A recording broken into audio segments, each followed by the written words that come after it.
Gil, I mean, I remember walking out and CJ, the producer of the show, he's like, Shannon, this is going to blow up the internet. I said, and there's a brother named D.L. Hughley. Yep. And until he take accountability, I won't let it go. What? Because let's rewind to the moment when Monique, the queen of telling it like it is, sat down with Shannon Sharpe on his podcast Club Shay Shay. It was supposed to be a lighthearted conversation, but anyone who knows Monique knows she's not about to let you slide if she's got something on her chest. And boy, did she have something to say.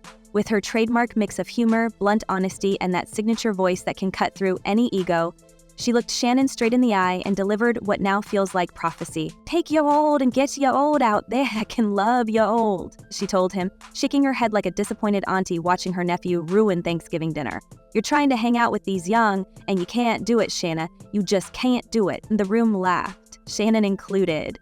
But there was a moment, just a flicker, where you could see it hit him. Like deep down, he knew she was onto something. But instead of taking her words as a warning, he seemed to brush them off like a joke. Big mistake. Right. See, when we say family is sacred, right? Family is sacred.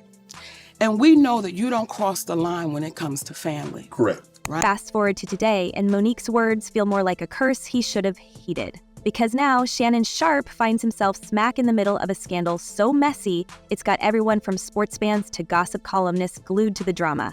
And let's not sugarcoat it, this isn't just some garden variety tabloid fodder. This is career-ending, reputation-shattering, what-were-you-thinking levels of chaos. The kind of scandal that makes you wonder if someone's been walking around with a neon sign on their back that says, "Please ruin my life." And that the was about handcuffs, choking, putting on dog collars.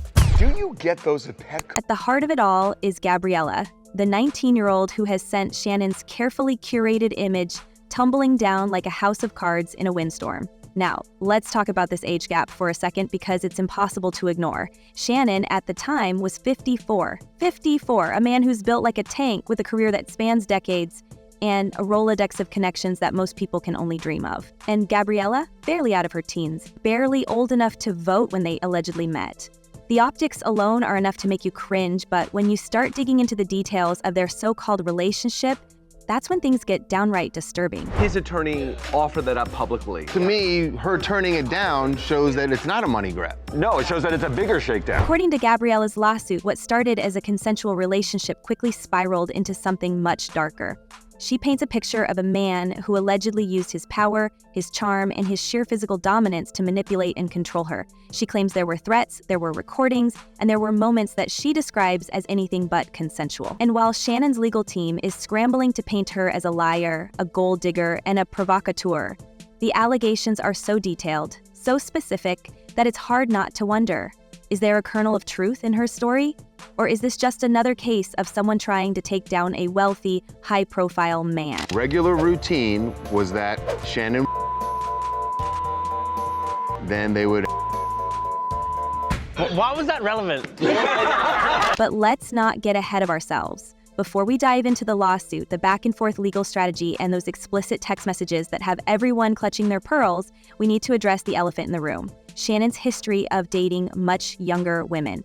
This isn't a one-off situation. This isn't some oops, I didn't know her age kind of misunderstanding. This is a pattern, a well-documented, eyebrow-raising, borderline predatory pattern. And while it might not be illegal, it's definitely questionable. Because let's be real, what does a man in his 50s have in common with someone who's barely old enough to rent a car? Shannon Sharpe says he's temporarily stepping away from ESPN in the wake of a $50 million lawsuit accusing him of rape.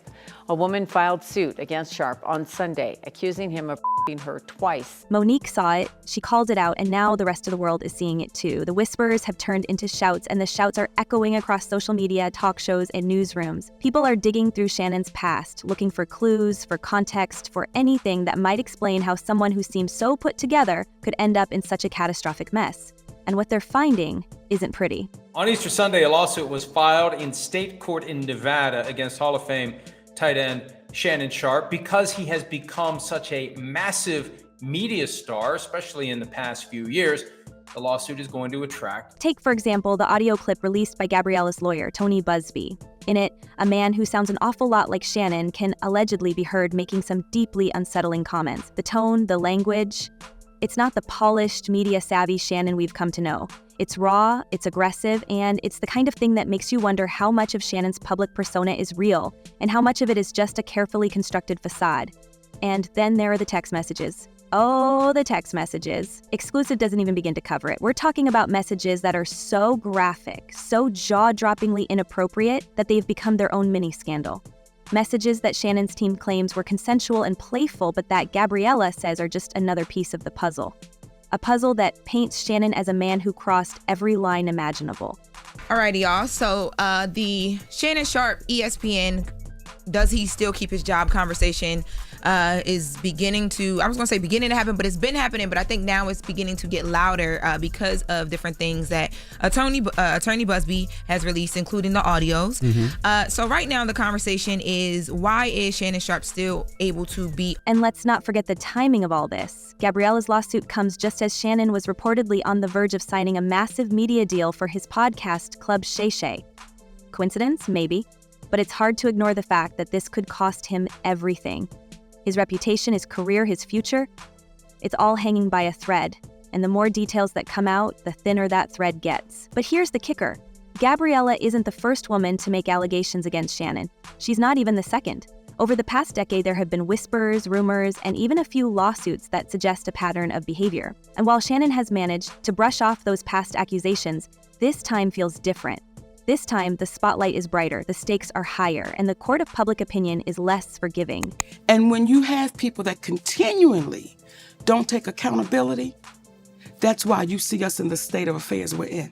As the scandal unfolds, one thing is clear. Shannon Sharpe is fighting for his life, his professional life, his personal life, and his legacy. Whether he's guilty or innocent, the damage is already done.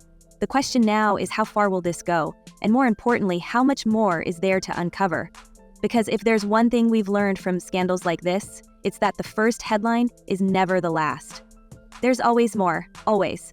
And with a lawyer like Tony Busby involved, you can bet that more is coming. That it's a claim against someone alleging that some rights were violated, and in most cases what's sought is compensation in the form of damages to make up for whatever it is the person did. And there are all sorts of civil lawsuits, car accidents, defamation. We hear about that a lot because people get sued about things that are said about them in media. And as if the storm wasn't already spiraling out of control, Gabriella's lawsuit brought forth a staggering level of detail that sent shockwaves through the media, courtroom, and public opinion alike. Her accusations weren't vague. They weren't hearsay. They were sharp, raw, and meticulously documented. And that's where this whole mess gets even murkier. Gabriella claims that during their 2-year relationship, Shannon didn't just cross lines, he obliterated them. She alleges that he used his position of power, his wealth, and his carefully cultivated public image to keep her in a psychological chokehold. And let's be clear, the allegations aren't just about 1 or 2 bad moments. They paint a picture of systemic manipulation that's impossible to ignore. Because we know how this business works. Right. So when you allow that to happen, what do you think is going to come back your way? One of the most chilling details in her complaint is the claim that Shannon recorded intimate moments between them without her explicit consent. She says these recordings weren't just for his private consumption, but that he allegedly went so far as to share them with his inner circle. Imagine that for a moment. Your most private, vulnerable moments turned into casual entertainment for a group of people who see you as nothing more than a name on a screen. It's a level of betrayal that's hard to fathom, and if true, it reveals a side of Shannon that's not just reckless, but deeply predatory. Are now beginning to bring up past things that have happened with Shannon Sharpe, including a temporary restraining order that was filed against him back in 2010 from a woman that he was dealing with at the time, who accused him of sexual assault. He said in different things. Now, this was dropped. It was dismissed, that restraining order. And yet, Shannon's legal team is fighting tooth and nail to flip the narrative. They've released screenshots of explicit messages Gabriella allegedly sent him, hoping to paint her as a willing participant in every aspect of their relationship. But here's the thing. Those texts, no matter how explicit they might be, don't negate her allegations. They don't erase her claims that things took a dark and violent turn. If anything, they add another layer of complexity to the case, forcing the public to question what the real dynamics were behind closed doors. What do you think? And D.L. Hughley, please, no, brother, we still love you. Just take accountability for it, and we move forward. But let's talk about Tony Busby for a second, the attorney who's representing Gabriella. This isn't his first rodeo. Busby has made a name for himself going after high-profile figures, and his track record is as controversial as it is impressive. He's the same lawyer who went after Deshaun Watson in a tidal wave of lawsuits and who's tangled with some of the most powerful names in the entertainment industry, including Jay-Z. And while some see him as a champion for the underdog, others accuse him of being a media manipulator who knows how to leverage public opinion to his advantage. Either way, his involvement in this case has elevated it from a personal dispute to a full-blown spectacle. He didn't want everything to happen immediately. Absolutely. Like, it's Insta, only that- Thursday. it's instant. They want everything to instantly happen. It doesn't work like that. The righteous people on Reddit, baby, they are dissecting and divulging right now. Busby isn't just relying on Gabriella's testimony either. He's got evidence. At least, that's what he claims. Audio recordings, text messages, and even video footage have been hinted at, though much of it has yet to be revealed to the public. But what he has released so far has been damning enough. Take, for example, the audio clip where Shannon allegedly threatens Gabriella. The tone, the language, it's not what you'd expect from the polished, articulate man we've seen on TV for years. It's raw, aggressive, and frankly, terrifying. And while Shannon's team insists the clip has been taken out of context, the damage is already done. Public perception doesn't wait for a jury verdict. It forms in real time, and right now, it's not leaning in Shannon's favor. Okay. When we know something is wrong, everything Katt Williams sat here and said, Right. we all know it to be the truth. But the timing of all this? That's where things get even stickier. The lawsuit was filed just as news broke that Shannon was on the verge of signing a massive new media deal for his podcast, reportedly worth over 9 figures. That's generational wealth we're talking about, money that could cement his legacy not just as an athlete, but as a media mogul. And now all of that is at risk? Gabriella's lawsuit doesn't just threaten his reputation, it threatens his entire future. And while Shannon's team has accused her of orchestrating this as a cash grab, the sheer level of detail in her allegations makes it hard to dismiss her claims outright. Then there's the question of why Gabriella filed the suit anonymously at first, only to have Shannon's legal team publicly reveal her identity. Was it a tactical move to discredit her? Or was it an act of desperation, a way to shift the spotlight back onto her and away from Shannon? Either way, it's a bold and some might say reckless strategy, because now Gabriella's entire life is under a microscope. Every aspect of her past, every decision she's ever made is being scrutinized and weaponized against her. And while Shannon's team might think this will help their case, it could just as easily backfire. After all, the public loves an underdog, and there's nothing more compelling than a young woman standing up against a powerful man. But here's where things get even more tangled. Gabriella's legal team has hinted at other potential witnesses who might step forward in support of her claims. Allegedly, these are individuals who were either privy to her relationship with Shannon or who have had their own unsettling interactions with him. While no names have been officially revealed, rumors are swirling that one of these witnesses could be someone from Shannon's inner circle, a confidant or colleague who may have seen behavior that aligns with Gabriella's allegations. If that happens, the narrative could shift dramatically, turning this into not just a he said, she said scenario, but a mounting case of corroborated patterns. And let's not forget, court proceedings have a way of unearthing things most people would rather stay buried. Adding fuel to the fire is the sudden reemergence of older accusations against Shannon. While they've been dismissed or settled in the past, they're now being dredged up and scrutinized in a whole new light. One particularly troubling claim involves an incident from over a decade ago where Shannon was accused of a similar type of manipulation and intimidation. Though that case didn't result in a formal lawsuit, the parallels to Gabriella's allegations are hard to ignore. And while Shannon's legal team has been quick to dismiss these older stories as irrelevant and unproven, they are undeniably contributing to the growing perception that there's a pattern here. One that's becoming increasingly difficult to explain away. But a lot of the stuff he was saying, because I don't live in that world, people think because, oh, Shannon, you live in Hollywood, you must have heard, you must have been, no, bro. And speaking of public opinion, let's not forget the role of social media in all of this. The hashtags, the think pieces, the endless Twitter threads dissecting every new piece of evidence. It's a circus. And Shannon, for all his media savvy, seems to be losing control of the narrative. His video response, where he accused Busby and Gabriella of blackmail, might have been intended to rally his supporters, but it came off as defensive and, frankly, a little unhinged. And while his loyal fans are standing by him, the court of public opinion is far less forgiving. Because let's face it, when you're a public figure, perception is reality. And right now, the perception isn't great. But here's where things take an even darker turn. This isn't the first time Shannon has faced allegations like this. Over the years, there have been whispers, rumors, and even lawsuits that suggest a pattern of behavior. And while his team has always managed to keep those stories from gaining traction, this time feels different.